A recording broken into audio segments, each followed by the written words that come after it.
If I could just request all our speakers for the next session to please come up. We're on to session that examines the question whether the board of directors is merely going through the motions. When things seem to be normal, no one cares about them, but when things go wrong, everyone looks to the board for answers. Are they, as in the words of the fictional criminal lawyer Perry Mason, incompetent, irrelevant, and immaterial? To tell us more, we have Mr. Ishaat Hussain, who is acknowledged to be an expert in financial management, overall management, and operational control. With his vast experience in the areas of finance, banking, accounts, audit, taxation, and general management, he serves as a non-executive director on the board of Tata Sons and was the former chairman of Voltas. Mr. Hussain has played key roles in a number of Tata Group companies, especially as senior director on boards of Tata Steel, Tata Consultancy Services, and Titan. Mr. Nawshir Mirza serves as a director on boards of some of India's leading public companies and is advisor to some international companies as well. He's also been the former senior partner of S.R. Batliboi and Company, the Indian partner of Ernst & Young, and former national director of Audit and Accounting Services and managing partner of Western India. Mr. Mirza has kindly agreed to be the moderator for this session. Mr. Subodh Bhargava, who is active in the field of education, especially technical and management education, also serves on the boards of director of various companies. He's been the former chairman of Tata Communications, GSK Consumer Health, and TRF, as well as the former group chairman and chief executive officer of the Aisha Group. Mr. Bhargava has been associated with various state governments, including as a member of the Insurance Tariff Advisory Committee. May I invite Mr. Mirza to please take the lead. Thank you. Good afternoon, everyone. I have an avuncular panel to assist me in this particular session that we have today. And let me begin, on the suggestion of my colleagues, by asking all of you one more question. Now, where's Damodaran? Because he should be answering this question also, but he's gone away. The title of the session is Boards of Directors Going Through the Motions. There's a question mark at the end of the title, if you've noticed that. So what do you feel? Do boards of directors merely go through the motions, or are they diligent? What's your general experience? Put your hands up. You got to ask for hands up. Hands up for those who think they only go through the motions and are not adequately diligent when they ought to be. Good. So most people seem to think that directors are diligent when they need to be. That's good to hear. But the very fact that this question is being asked tells us that there is a reason why there's a perception, or there's a perception that they are not adequately diligent, perhaps not amongst the better informed, but certainly amongst the general public. That what are boards of directors doing? Looking at what's happening today, every morning you open the paper, you read something that strikes you. What was the board of that particular company doing, or this particular company doing? And so really the session is about director or board diligence, not just director or board diligence. And so let me begin by asking, Subodh, can I ask you to begin with, that should boards always be diligent? Sort of, should they be busybodies, constantly interfering? Now, I've almost phrased the question in a way in which, well, so it's a wrong way of putting it, but anyway, yeah. Firstly, Nawshir, Mr. Damodaran came after you asked the question. So you can tell us what the response is. Huh. Well, he didn't put his hand up then. I think I must inform him. Nawshir asked,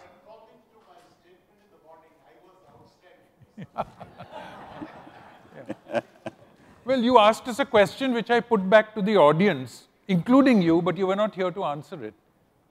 So the question you asked us, do boards go through the motions? You think they do?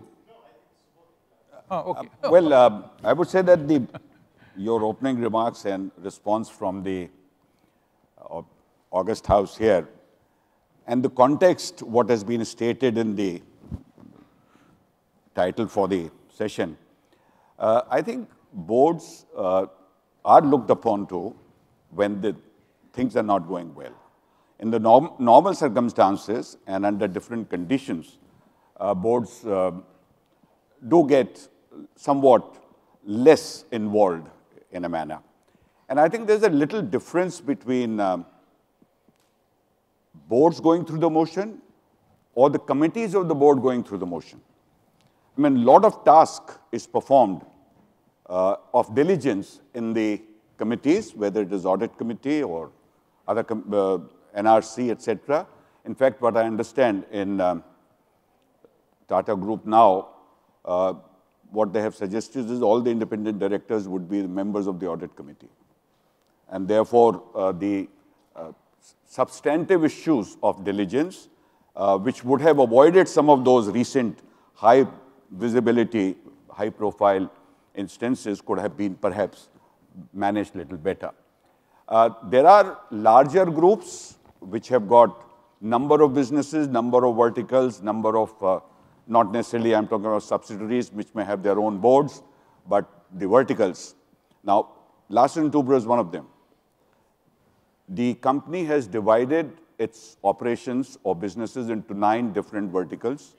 And each vertical is got an internal board. It's called the IC, internal company. And these boards have got minimum 3 independent directors who bring the knowledge of the domain and the value they add to the management's strategy formulation and monitoring the performance.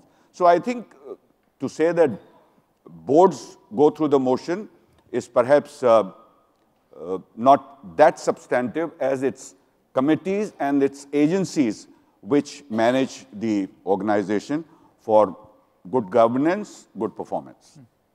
But having said that, Ishaat, end of the day, there have been so many cases where you could have questioned the boards, and if we just take one huge chunk of those, is all the companies or most of the companies that are going through the IBC process today, what were those boards doing when these companies had strategies that grossly overextended their ability to handle these things they got into?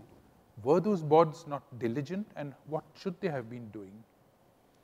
You see, Nawshir, the problem today with the media wanting to break news every 5 minutes, you know, these headlines which come out, they don't allow a very rational approach to really understanding the problem. Yeah. Your mind is already made up by breaking news. Yeah. Yeah. If you look at it, a lot of the cases which went to IBC, I would say quite a few of them, and some of the large ones. Take the power plants. You are given permission to put up a power plant. You've been allocated a captive coal mine. Suddenly what happens? Supreme Court passes an order. All mining licenses have been cancelled. It happened to us, Subodh, if you remember, in Tata Steel. Your license, you spend so much money and everything, it's all gone. Take telecom, for example. Supreme Court passes an order cancelling I don't know how many licenses. Many of those companies went under. So why I'm making this point is that I think in this room we can certainly be very cautious about painting everything with one brush. Having answered that, there's another generic issue that I have, and I don't know how that will be solved. A lot of them went in because the gearing was too high. The problem in India, as I've always maintained, is there's a shortage of equity. If you want to raise equity capital, it's very, very difficult to, especially for the sort of companies which are in the IBC. You know, they're all heavy asset, heavy companies. They're not the sexy, you know, banking, financial sector companies or fintechs and things like that. So generally, there's a problem of equity. Now, I can tell you as finance director, I was involved in many decisions. And whenever I said, if you are starting off a company, I remember, Subodh, if you remember, we started one company for distribution of steel. It was a JV company. capital required was 500 crores. They asked me how much should we put in. I said 500 should be your equity. I said there were two partners, foreigners and Indians, and Indian company, foreign company. I said 250 we can afford. So there's a problem here. Now, what does a board do? What does a board do when you have to fund a capital-intensive industry? You therefore have to look at what goes in the country. If you remember in the good old days, when there were all India financial institutions, 2-to-1 debt-equity ratio. It was very simple. It was a formula. And that's not right. So it's not that the boards in those companies, then there were, of course, there may have been instances of misdemeanors and things like that. I don't know. But I have a lot of sympathy for those big companies who are in IBC by and large. Yeah. Can I come in? Sure, please. I think just to supplement what Ishaat said, there are two types of issues which are emerging, which are putting boards under real microscope, both media and the government, the ministry concerned. One is the cases of IBC, where I think what Ishaat said, it's more a domain-related stress which has caused the problem, and many of those stresses have come out of inadequate government support in going forward, where issues of clearances from, I mean, infrastructure, a road contract, thousands of crores have been put creating a few miles of road, and then suddenly there's a 1 kilometer or half a kilometer, which is a stay order by the court, and therefore next 2 years there are no inflows coming in. So these gearing, yes, but then in addition to that, there were these issues like cancellation of license, etc.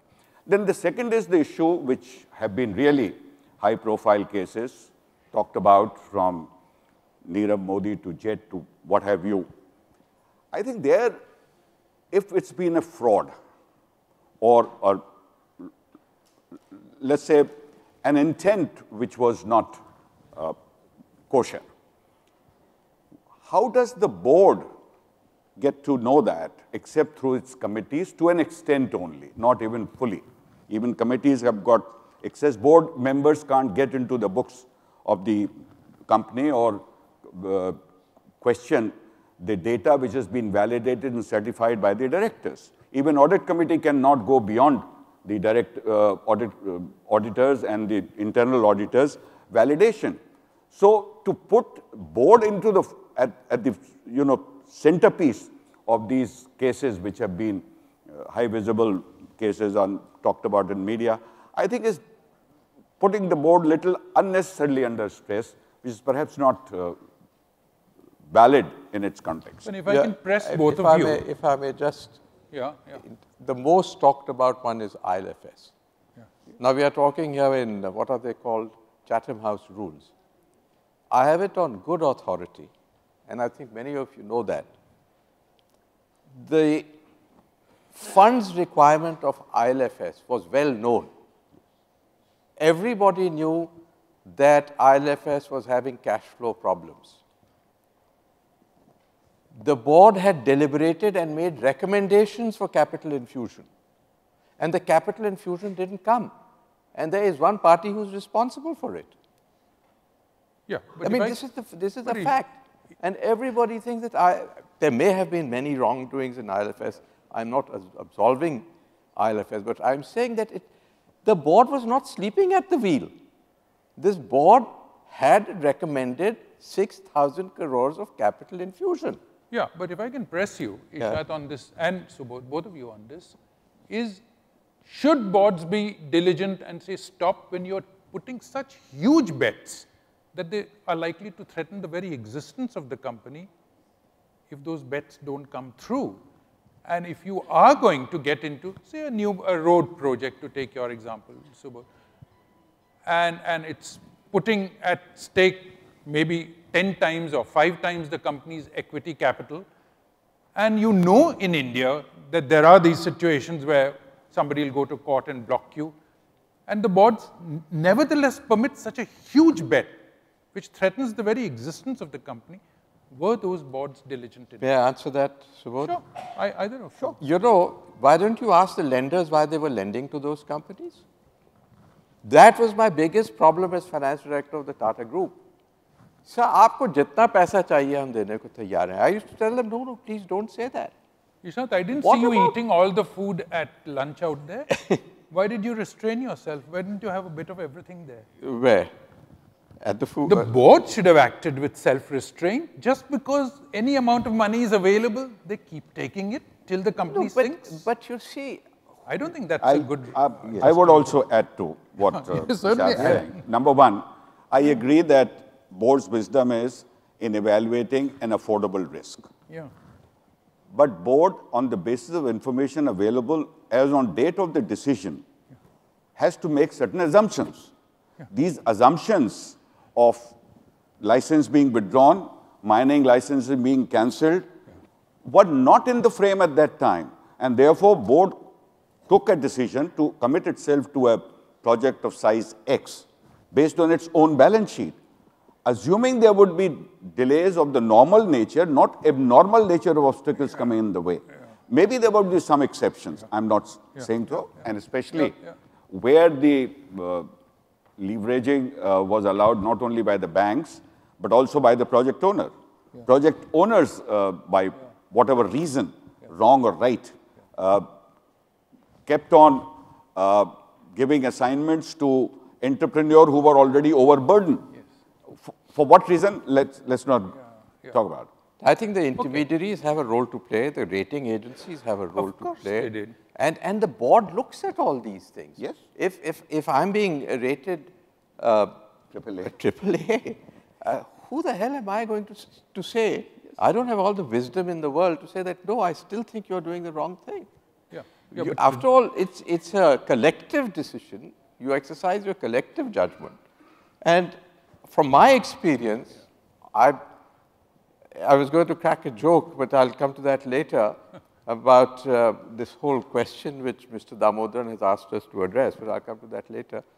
The issue really is that one has exercised and on all the boards that I have served, due diligence has been exercised, and you take risks. You have to manageable risks. Yes. And That is I would submit that I'm very emboldened by the fact that everybody thinks that boards don't sleep. So I'm being very, therefore being very aggressive in what I'm saying. 99% cases, people exercise the right judgment. Boards are diligent. Boards work hard.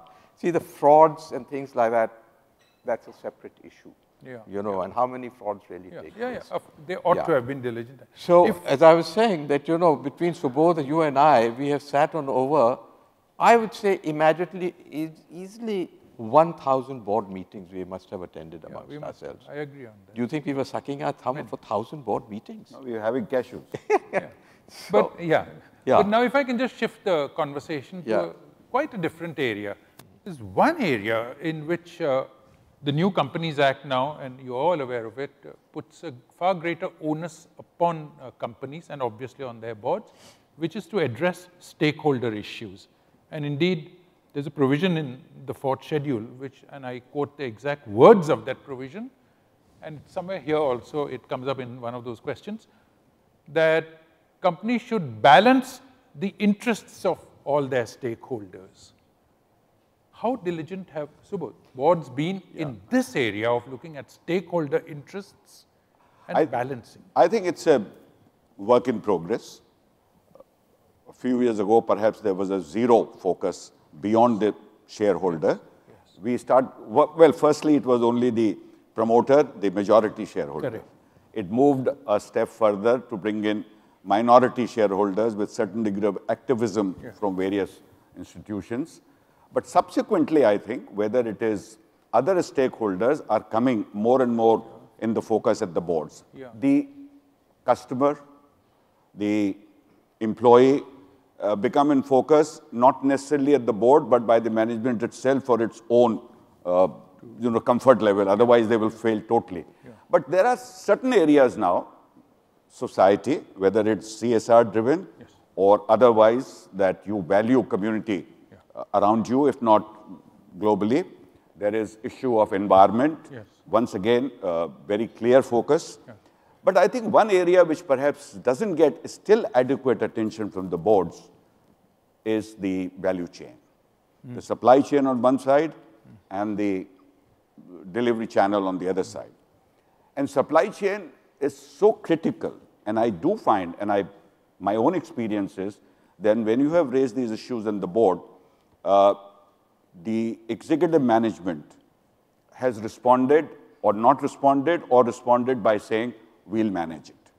Now, when you don't look after your supply chain, there is a risk of disruption of operations, whether it is because of delayed payment, it's because of unfair treatment of vendors, whatever it may be. And same thing is on the forward side, where the dealers and distribution channel, if are not given a fair treatment by the management and therefore oversight by the board is not there.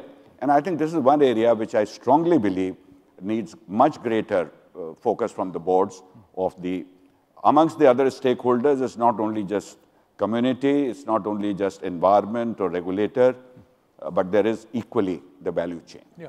So if I take up the example of value chain, most companies I know of will from time to time call in Accenture for advice on how they can squeeze their vendors just short of death. Because that is the test of how well the company has done. Is that respecting that particular stakeholder? Well, you keep him alive, but not more than is absolutely necessary to continue to supply us with goods or services. I think such an action is also impairing the brand value of the company, the buyer. Yeah. And sooner than later, they pay the price for it. So I don't think the strategy as recommended by Accenture should lead to that position. That kind of behavior. That kind of behavior. But, you know, the law is there that for you, for as MSME or small companies, you must pay within 30 days. Yeah. So the large buyer stops buying from small companies. Or he gets an agreement, or these are all suppressed. So to my mind, the cash constraint, you call it, or over leveraging, is resulting in some of these malpractices, which we need to address at the board level. I agree, and therefore, when you take the board's strategy on a holistic manner, it's just not the market cap, it is also operational continuity, operation-related brand, not communication-related brand, not technology-related brand.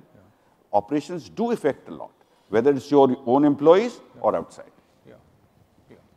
Ishaat, one of the other observations I have on boards is many boards, or many directors, not boards, many directors tend to be more transactional. And eventually the role of the board is to look at strategy. And I always say strategy requires not transactional knowledge, but wisdom, because you're looking into the distant future.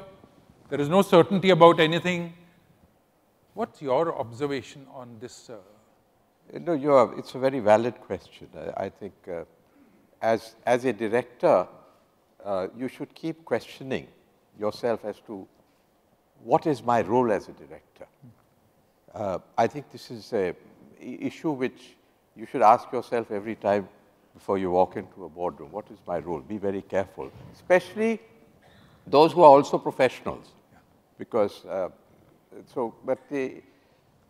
I heard many years ago, Arthur D. Little had come to do a management complete organizational review of Tata Steel in 1990. They had a very wise senior partner. I'm forgetting his name. He was an American, but with a Scottish name. And he put it so well. What is the role of a director? The role of a director, he said, is very simple. To guide and to inspire. He said, these are just your two roles. The rest all comes below that. So that is our primary role, to guide and inspire. Unfortunately, the Companies Act 2013 has put a lot of onus now on the board of directors. If you really look at Companies Act 2013, you are virtually now responsible for management decisions. And therefore, again you have to stand back and ask yourself that if this is the law, how do I really understand the law? I have, I must admit, found people, board directors, with good intention, getting very operational, which makes the operating management very uncomfortable. For example, you take the NRC's roles, which have been specified in the Act. The role is to not only look at succession of the CEO, but 2 levels below the CEO. Now, how would you interpret it? Does it mean that the board decides? Now, this was totally the CEO's prerogative. He chooses his team, and he sinks or swims with their success or failure. You could interpret it as that I will decide who the person will be. But I would interpret it differently, that my job is to ensure that the management has a process in place to carry this out and to ensure that the process is in place, is working, and is producing results. So you are absolutely right in saying that because of various reasons, largely I think emanating from 2013 Companies Act, that directors are overstepping maybe overstepping their remit. But Subodh, you, for taking Ishaat's example, chair at least one NRC, perhaps more. So how have you dealt with this thing? Because he's right about succession. Even the bonus you pay to the second level, it's left to the NRC to determine. Now, these are all the levers by which a CEO can motivate his team. But if you take away from his hand all of those levers, progression, compensation, all of that, how does the NRC chairman make sure he doesn't lose the control of his team? I think the process the NRC has to engage itself is somewhat has to be involved in terms of the process, not necessarily the numbers. Yeah. So therefore, beginning of the year, you have key result areas identified. Based on the state of the business, you identify within those KRAs different weightages which are to be pursued by the top management during the coming year. And at the end of the year, you evaluate. So having got the KRAs, having got the weightages at the end of the story, there's all objectivity, barring whatever little more you want to keep subjective on part of the NRC or the chairman or of the board or the company. So to my mind, NRC processes and compensation are much simpler, but identifying a particular person for occupying a position or the readiness of the organization for a situation of retirement or sudden death, fall flat, who can stand in until such time you make a permanent solution is, I think, NRC responsibility in terms of succession planning to look at very definitely. And that's not very difficult. The most managements in their own interest have this diagonal movement, vertical movement, career paths chalked out for their professionals. And if you are if you understand that, then you are all right. One last thing I'd like to just supplement what Ishaat was saying. I think to have domain experts on the board creates a lot of problems of interference. You have domain experts as advisors. You have domain familiarity and domain knowledge. But domain experts are bound to get into backseat driving. Yes. Or interference, whether you like it or second don't like guessing it, there is there. So I think the board composition very good is very important in, and maybe second reason is that maybe the government has now said maximum 2 terms. And if you are there for 5 terms of 25 years, maybe you tend to interfere a little more than what you should if you were a novice. And the first 3 years when you don't ask questions, then you start asking questions. Okay.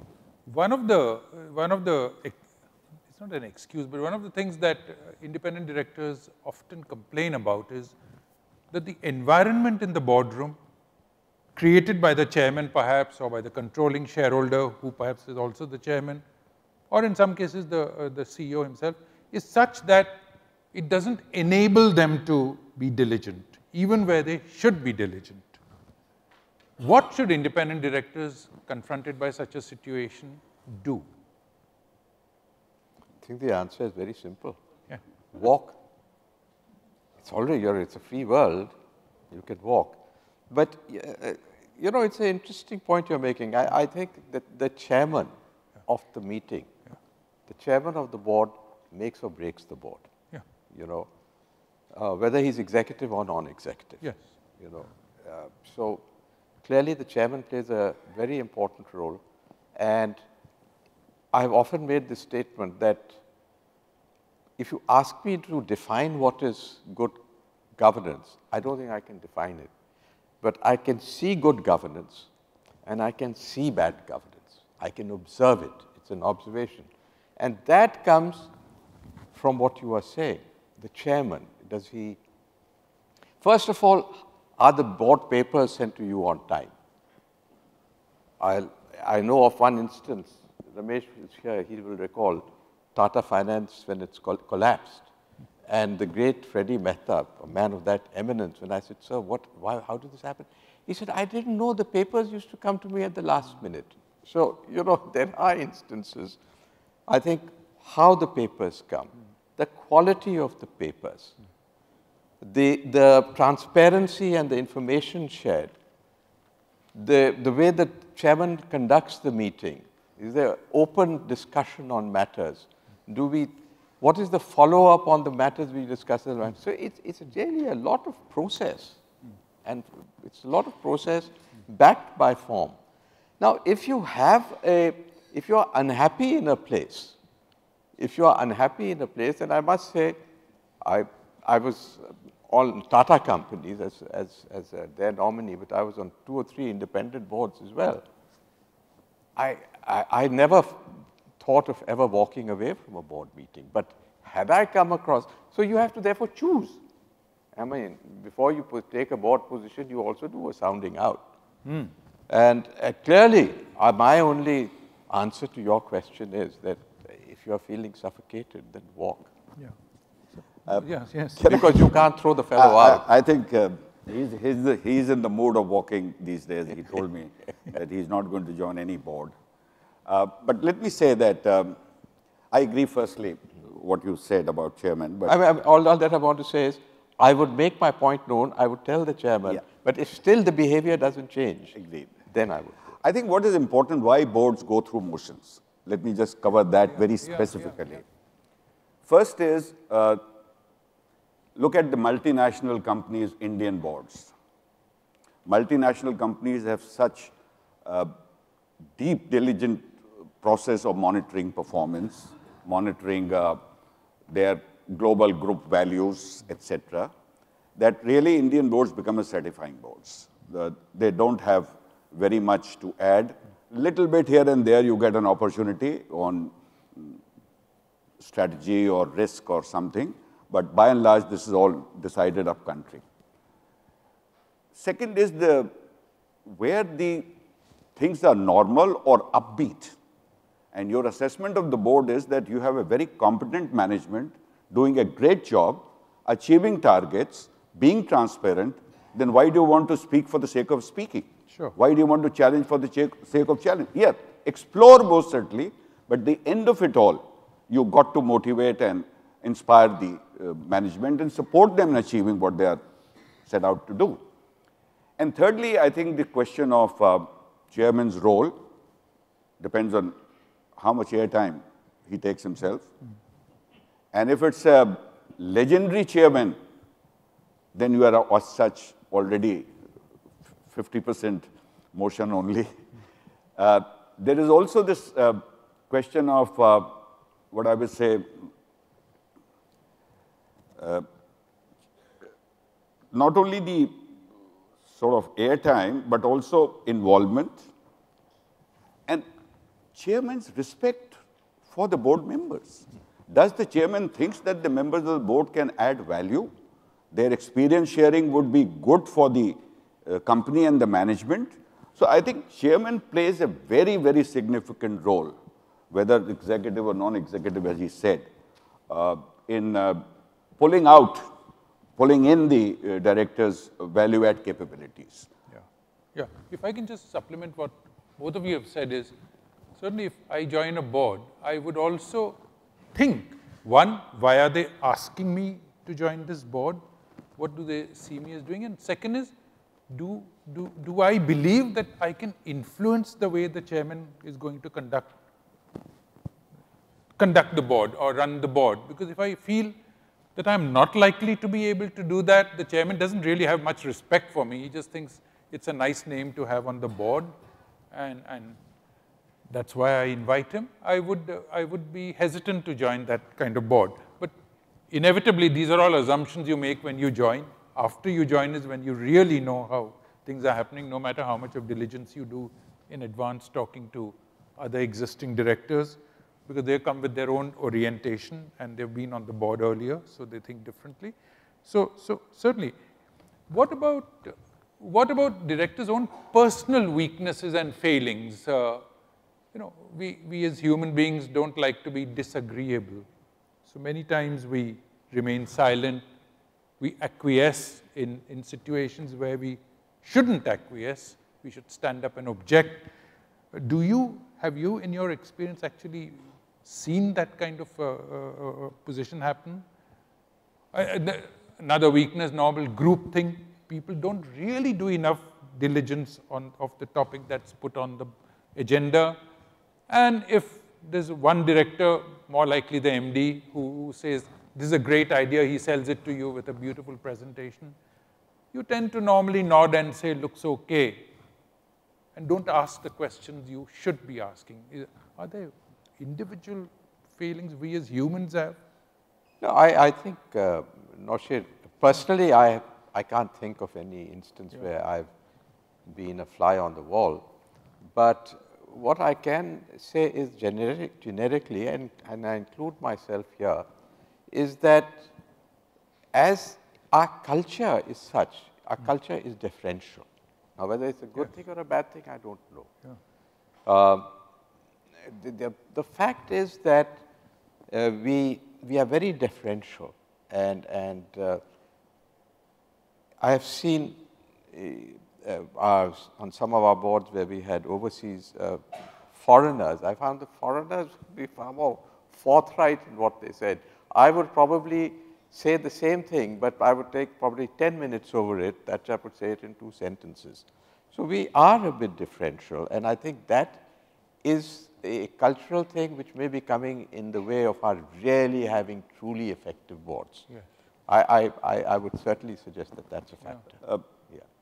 I think there are situations where you come into this sort of a dilemma, and you got to use all your diplomatic skills to put across the perspective without showing disrespect to either the board or the management.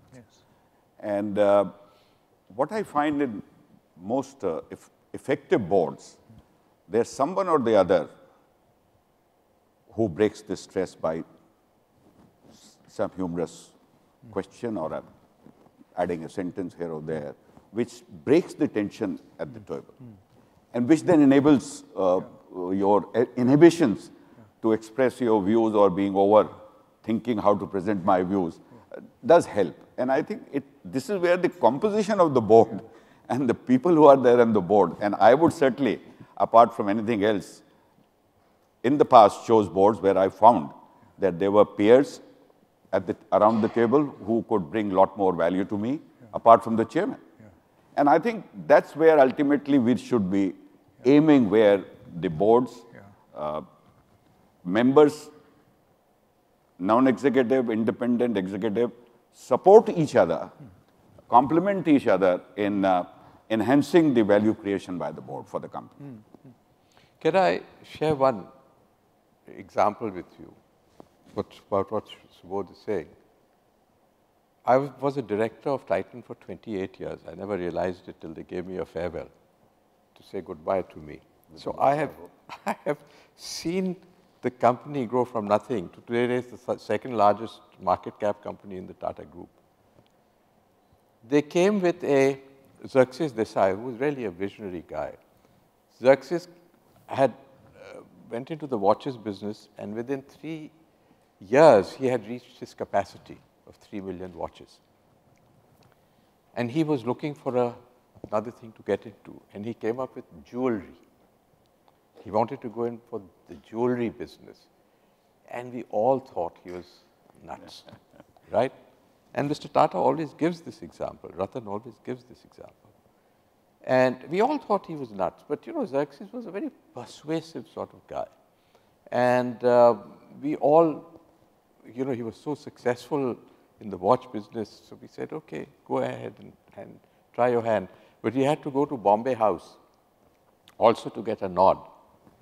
And everybody there at Bombay House, there were very senior people who literally bashed for Xerxes on his bald head and said, you are smoking dope.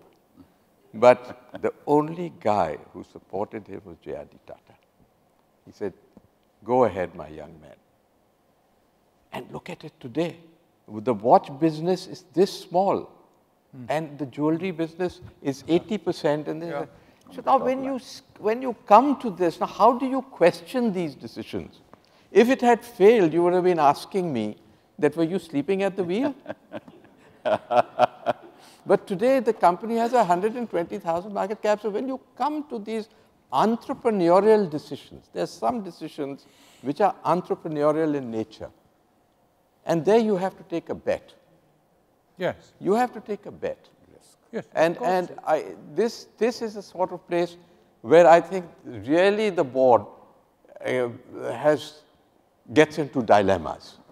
But you cannot say, if they had failed, that you were sleeping at the wheel. You took a risk, but a measured risk. Yes, we've gone through that before. I think that was the important thing. You took a measured risk, and you didn't risk all the family silver on that particular, or all the family watches on that particular transaction.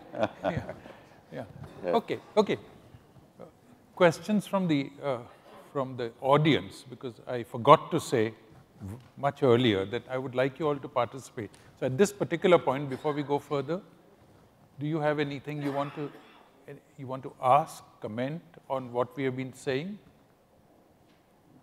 Yes, there. Just mention your name, please. Yeah, my name is Suneet Maheshwari, and two comments, a question is coming out of that. One was the fact that maybe you don't want to have people on the board who have domain knowledge because they might interfere. But having a little more granular knowledge of a few finance organizations, and namely the one Mr. Ishaat Hussain just referred, which is IL&FS, clearly there was a problem of people with lack of domain capability asking incisive questions. I've been in the industry for the last 30 years, and I knew IL&FS's business model for the last 7 years. I was only waiting for that fall to happen someday.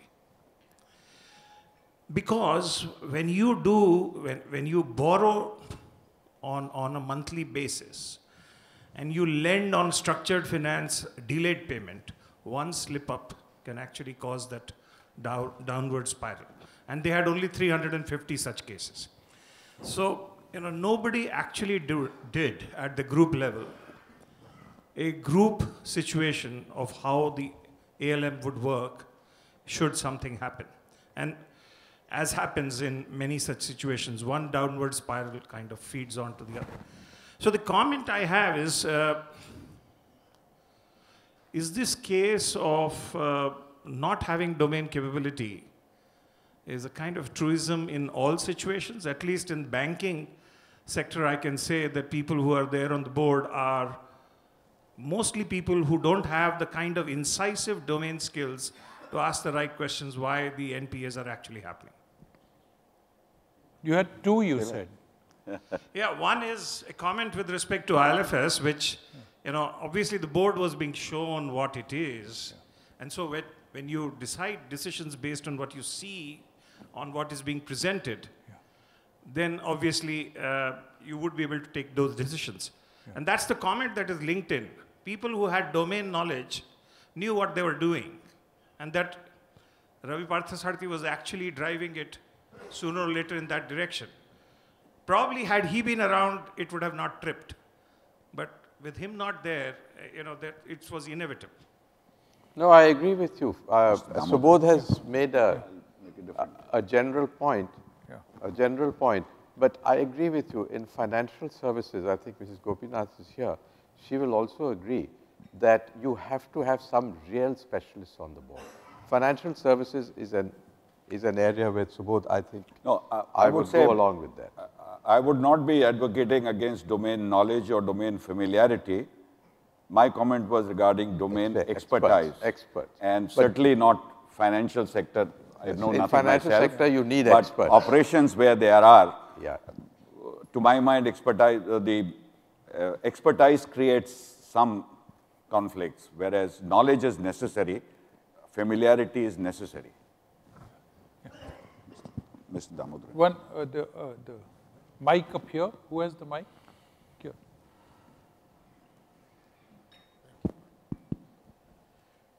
No, I think you put it very well, because this is something that I have been talking about for a long time.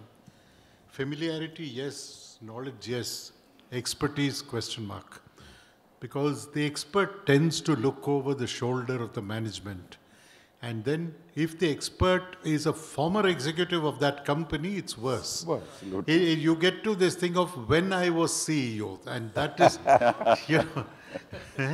जब मैं CEO था ऐसा करता था, जब मैं CEO, the world has moved on. It has nothing to do with when you were CEO, etc. Expertise, I have a worry. Even in the financial services, would you want all people who are experts in banking, let's say in a bank board?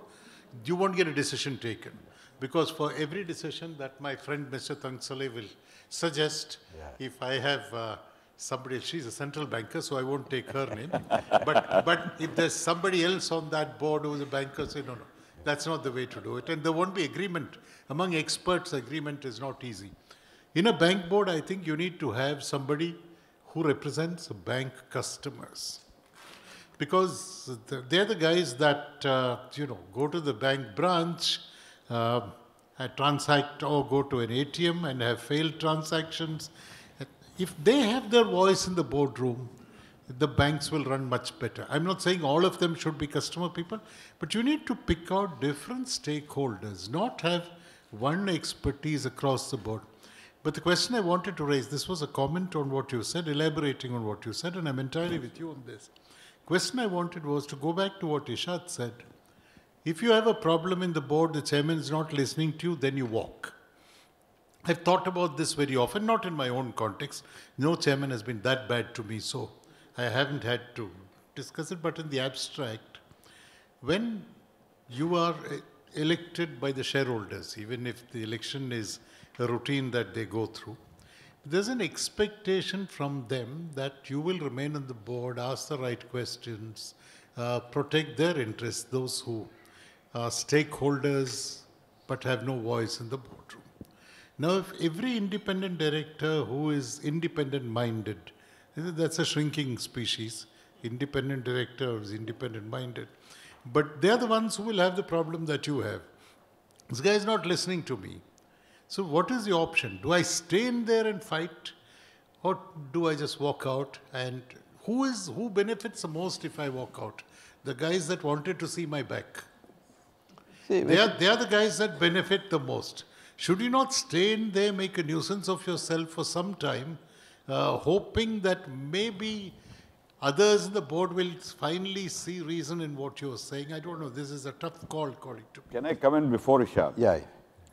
I think what Ishaat mentioned and what I know him to that extent, I would walk out if I found a value conflict, value system conflict.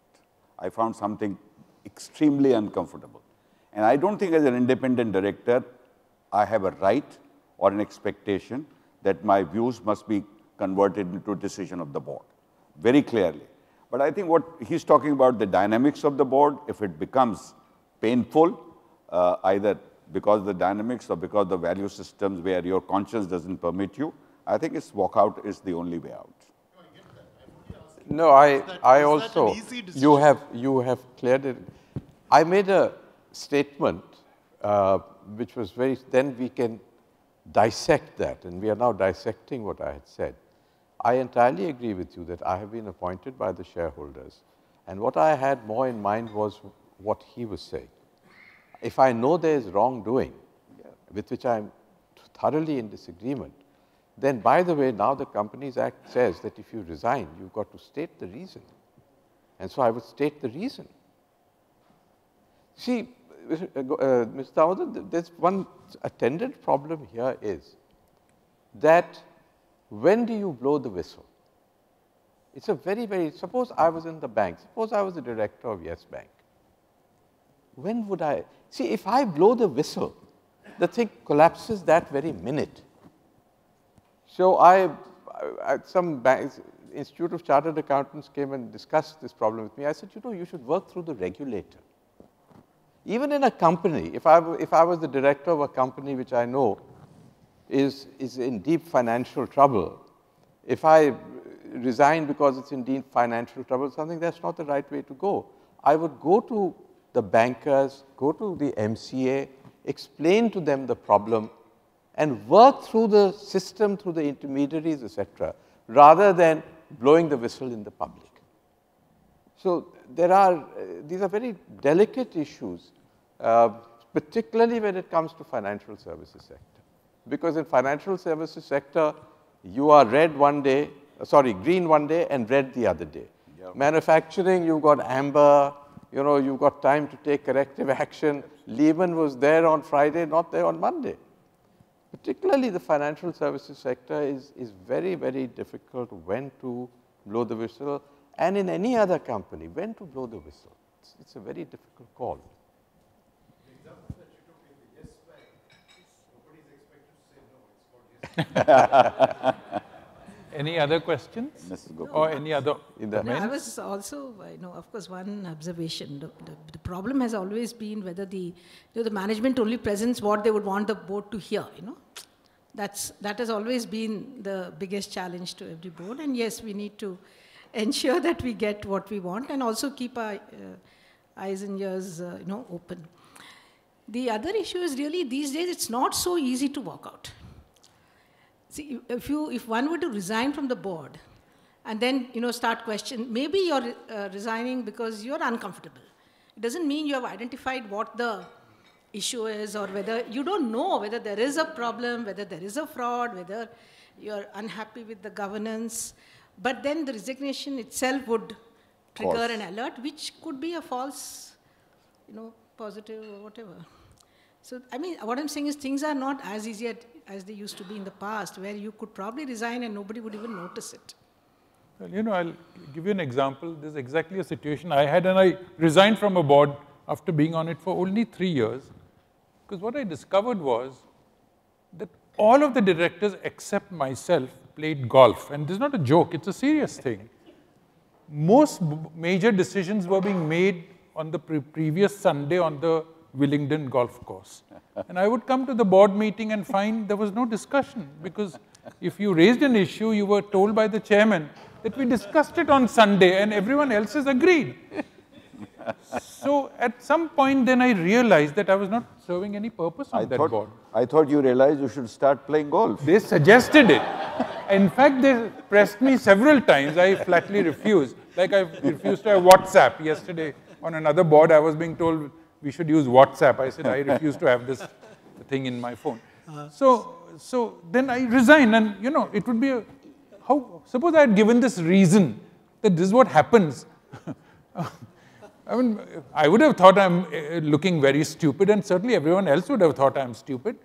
But this was the situation I found myself in, and there were some major decisions I was not really happy with at all, at which point then finally I had minuted my reservations on those decisions, whatever you all may have thought, and I resigned after that, having minuted those. In those days there was nothing of making a public statement and that sort of thing.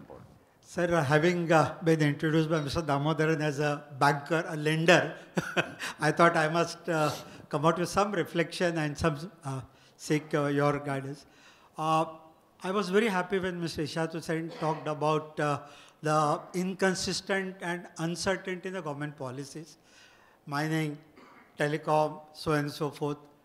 He also mentioned about the opacity of the availability of the clean equity. I'm giving an emphasis on opacity in availability of the clean equity with the corporate. So here when the corporate wants to grow, left, right and center, obviously every proposal comes to the board's knowledge first. That this is what is the growth, backward linkage or forward linkage I would like to do. And there I think somewhere by management by exception has to get applied. That how can you really grow, where from the clean equity is coming, where from the growth will happen. I think some of these points probably we lenders have also escaped and boards have also escaped, leading to today's problem. So there I will really request, how can the independent directors play the role by doing a management by exception, looking when the things, you should not get into the transactional, don't get into the management part. But when the growth proposals come, I think we must play the role. That's what I feel. Yeah, no, you're absolutely right. I can't disagree with you. I don't know about this clean capital, clean equity, and bad equity. I have no experience of that. So when you say so equity is a problem, there. Clean equity is your own money or equity created out of the transactions. See, the thing is that let us take, by and large, people are clean. Let us work on that assumption. This is the big dilemma which promoters face. They want to grow, but they want to have control.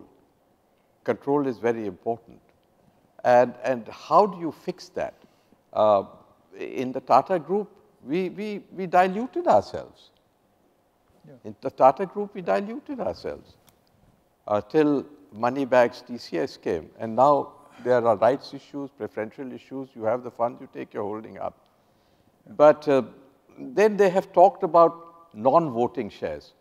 I'm very against non-voting shares. That's my personal view. I understand now these fintech companies are going to be allowed non-voting shares. I don't know if that has gone through. Yeah. But, and good, on the other hand, you take a company like HDFC.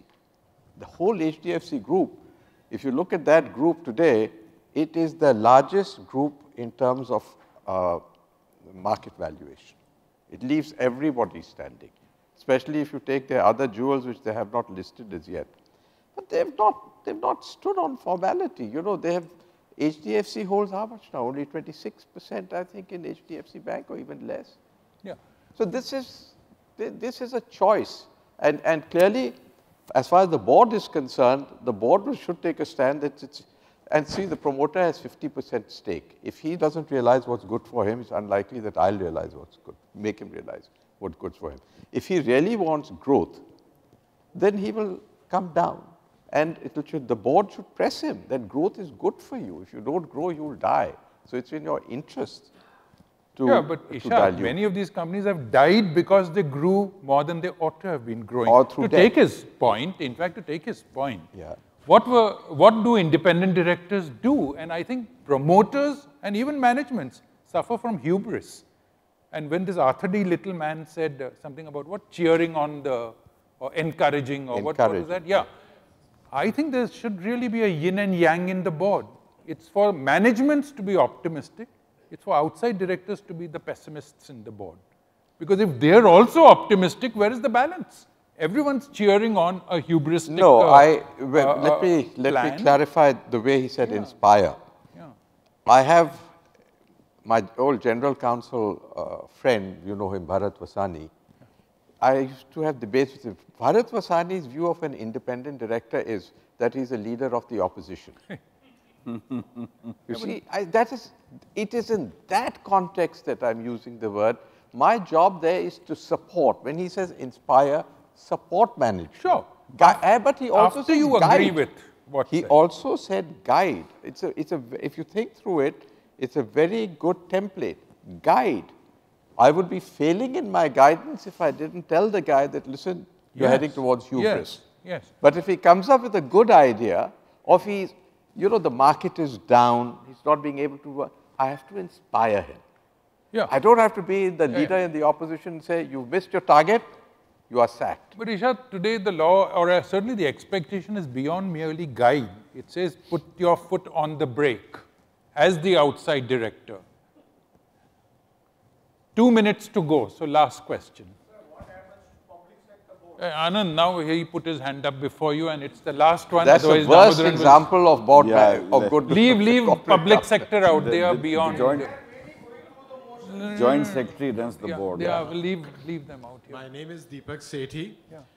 As an involved audience member who's been listening to all the panelists, one common thought that's been going through my mind through the day is that in the board position, more often than not, the board member is in a state of dilemma because there are the pulls and balances that he has to strike.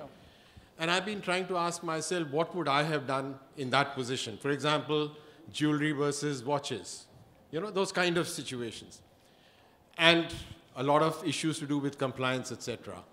And the thought that was going through my mind, which I thought I'll just share, is that perhaps the answer lies in what Mr. Damodaran said earlier in the morning when he defined what corporate good governance is. It's very difficult to put any definition. At best, it can be spiritual and conceptual. And to that extent, I think what he said, just to recap that, was that it has to be right for the company, at the right time, for the right reasons, and the right manner. And if we take those as the defining characteristics, then I'm sure that most of us will be able to get our moral compass and our professional compass to tell us, are these criteria being met, and therefore what stand we need to take per se. And that's one way I thought one could resolve these dilemmas in a conceptual sense. Yeah, I think so, at a conceptual level. And end of the day, I think it's what, I think is the word, Subodh used, that ultimately you must bring wisdom to what you do, because nothing is clear. And it's really your wealth of experience, exposure, knowledge of a certain lifetime. That's why many directors tend to be older individuals in the expectation that they will have greater wisdom than when they were young. So with that, it's exactly 0 seconds and it's saying time's up. So we close the session. Last question I'd like to ask. A thank you to both my colleagues. Thank you very much. Thank you. I'm sorry. You can take your question offline, sir. Thank you. Yeah, thank you. I'd like to request Mr. Damodaran to please do us the honors of presenting tokens to our eminent speakers. They're not all yes men, sir.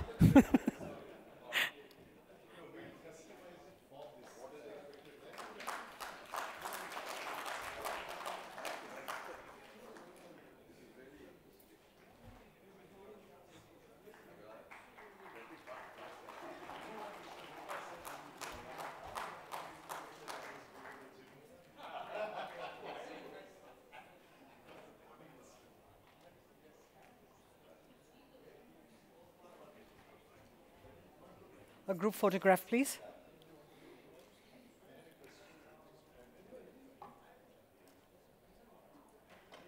I think you can hold your little models up as well. So the likeness is very, very evident. Thank you very much. Ladies and gentlemen, we have tea and refreshments outside. Just a 5-minute break, please, and we move on to the next session. So we're almost keeping time. I hope you'll keep up that tradition and come back quickly. Thank you.